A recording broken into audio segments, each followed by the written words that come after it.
సుట్టుగా picket పెట్టుకోమంటాను Revanth రెడ్డిని రమ్మంట, లేకపోతే police station నాకు ఏమన్నా అల్లనే ఛానల్ నడిపిస్తా, లేకపోతే న్యాయస్థానం దగ్గరికి పోదాం, ఎవడేందో తెలుస్తుంది. నువ్వు ఎట్లా బీజేపీకి పోతున్నావు చాలా క్లియర్ కట్ ఉన్నది బిడ్డ. నువ్వు బీజేపీకి జాయిన్ అవ్వడానికి ముహూర్తం కూడా ఫిక్స్ చేసుకున్నావు. నీ ఇంటెలిజెన్స్ వ్యవస్థనే అడుగు, మొత్తం బయట ఎవరో చెప్తలేరు. నువ్వు భారతీయ జనతా పార్టీ పోతున్నావట, అది క్లియర్ అయిపోయింది. సెంట్రల్లో వచ్చే పార్టీ కోసం ఎదురు చూస్తున్నావు.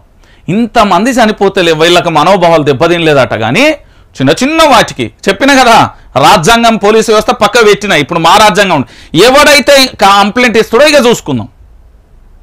నేను క్లియర్ కట్గా చెప్తున్నా, ఎవరికి భయపడేది లేదు, ఏం లేదు.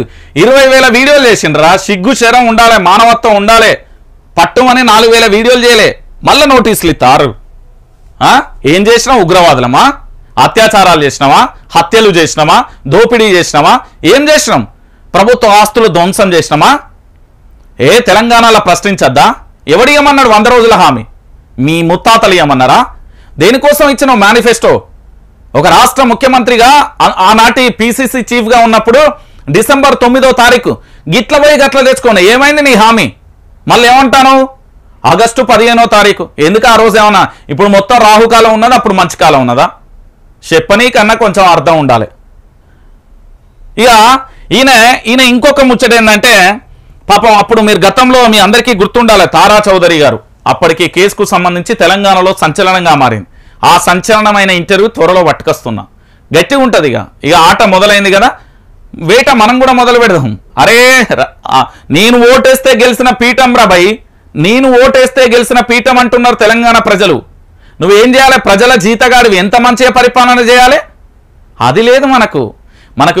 ఆ రాష్ట్రం పోవాలి, ఈ రాష్ట్రం పోయి ఇట్లా ఇట్లా ఇట్లా ఊపి ఓటేరు ఏమని ఓటేయమంటారు? దేనికోసం ఓటేయమనాలి? తెలంగాణలో 200 పైచీలకు రైతులను చంపినా అని ఓటేయమంటావా? ఆటో డ్రైవర్లను చంపినా అని ఓటేయమంటారా? ఇది కాంగ్రెస్ ప్రభుత్వం యొక్క తీరు. నేను మళ్ళీ చెప్తున్నా, ఈ దుర్మార్గమైన ప్రభుత్వం మనకద్దు. నేను క్లియర్గా చెప్తున్నా, మీరు పార్లమెంట్ ఎన్నికలలో ఓటు వేసేటప్పుడు మీ అంతరాత్మ ఆలోచించుకొని ఓటేయండి. ఎందుకు తెలుసా? ఈ తెలంగాణ రాష్ట్ర రాజకీయాలలో ఇప్పటి వరకు నేను ఒకటే క్లియర్ కట్గా చెప్తున్నా, తెలంగాణ బిడ్డలారా, మళ్ళీ బల్లగుద్ది చెప్తా ఉన్నా, మీరు పార్లమెంట్ ఎన్నికలు అనేది మనం ఐసీయూలో ఉన్నాం. మనం ఐసీయూ నుండి డిశ్చార్జ్ అయ్యి నార్మల్ బెడ్కి వద్దామా, నార్మల్ వార్డుకి వద్దామా, లేకపోతే ఐసీయూ నుండి ప్రాణం వదిలేద్దామా? ఇప్పుడు పరిస్థితి అట్లనే ఉన్నది. తెలంగాణ రాష్ట్రానికి పుండు అయింది, ఆ పుండును తొలగించి సర్జరీ చేసి తీసేద్దామా? సర్జరీ అంటే ఏంది? పార్లమెంట్ పుండు అనేది పూర్తి స్థాయిలో పరిపాలన, దాన్ని సర్జరీ చేసి తీసేయాలంటే మీ ఓటు వేయాలి. ఓటు ఎవరికి వేస్తారనేది మీరు ఆలోచించారు. ఈ రోజు కేవలం మనం ఏంది ఇట్లా కేవలం అడక తింటున్నాం, రేపు పొద్దుగాల అడక తినడానికి బొచ్చు ఉండదు, మనకు శైలి ఉండయి.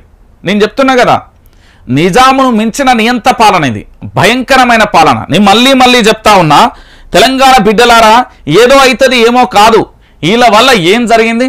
అరే